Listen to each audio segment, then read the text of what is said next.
use is fix the fuzziness, which is very similar to the strategy retell and jump back in. This strategy helps to make sure you understand and you know what you are reading. We can start by checking in with yourself. What's happening in the scene, or where are they? Who is there? Can I see what's happening or visualize what's happening? Am I thinking about the story? Do I have feelings about it, or am I reacting to what's happening? If you feel like something is fuzzy, back up and reread to make sure you understand. Some things you can check while you are reading is what's fuzzy, or what do you need to fix? What do you need to understand better? How will you fix the fuzziness? Are you going to reread it? Are you going to use the retell and jump back in with the fixing the fuzziness? Who's in the scene? What's happening, or where are they? Try to answer some questions about the story. If you can answer these questions, you can continue reading. If you struggle to answer them, reread the passage or the story. We will start by reading the passage, Sailing for Freedom. While I'm reading, I will pay attention to if there's any fuzzy spots in the reading. If there are, I will fix the fuzziness by rereading to understand what's happening. So, the world remembers the heroes aboard the Amistad, is what it's titled. An old-fashioned ship is traveling the world to share an important story. The ship is called the Amistad. It is a reproduction or copy of the original Amistad.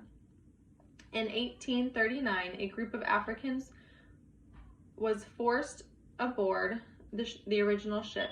The Africans had been kidnapped and sold into slavery. Their owners were taking them to work on an island in the Caribbean. However, the Africans rebelled and took control of the ship. The rebel is to fight back.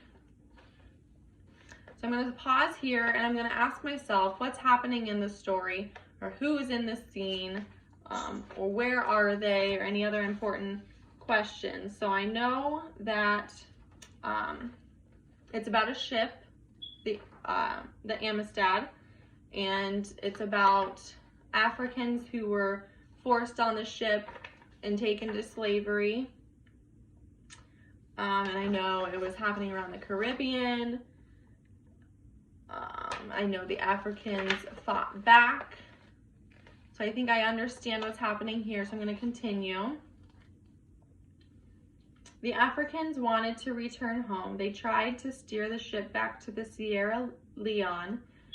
That is a country in Africa. They ended up in the United States instead. After a long court trial, the Africans were finally allowed to return to Sierra Leone in January 1842.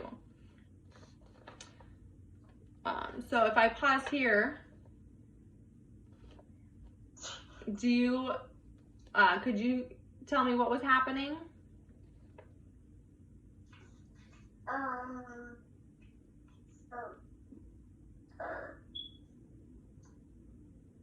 kind of forgot. So it's a little fuzzy. That's okay. And then we just reread. So we'll read it again. The Africans wanted to return home. They tried to steer the ship back to the Sierra Leone.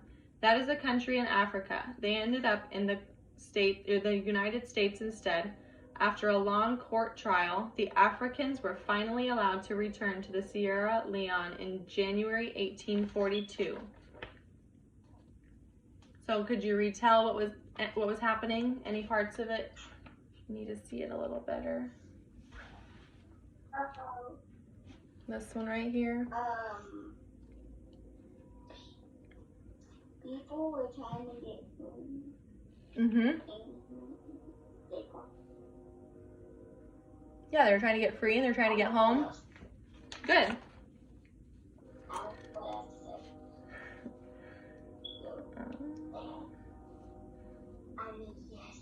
So the most famous person aboard the Amistad was Joseph Sinkay. He led the rebellion on the ship. Sinkay used a nail to unlock the other Africans' chains. Then he ordered the captain of the ship to sail back to Africa. At night, though, the captain secretly steered the ship the wrong way.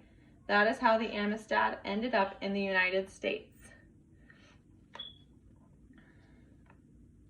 So is there any fuzzy parts here?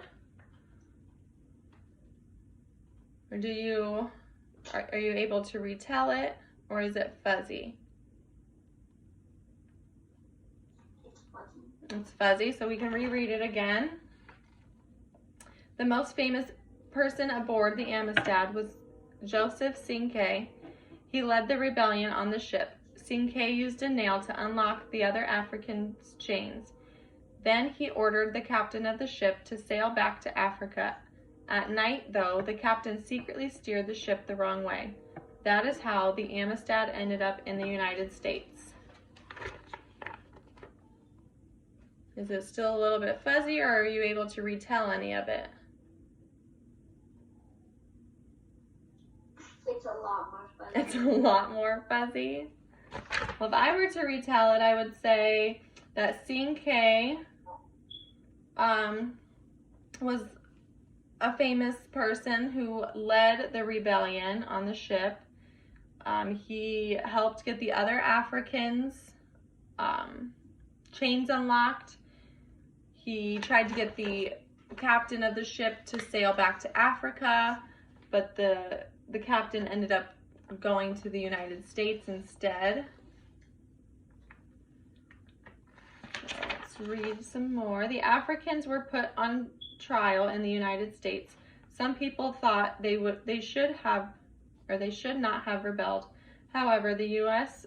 Supreme Court Justice ruled that the Africans could go home. They returned to Africa in 1842. If I were to retell this part, Africans went to trial in the United States.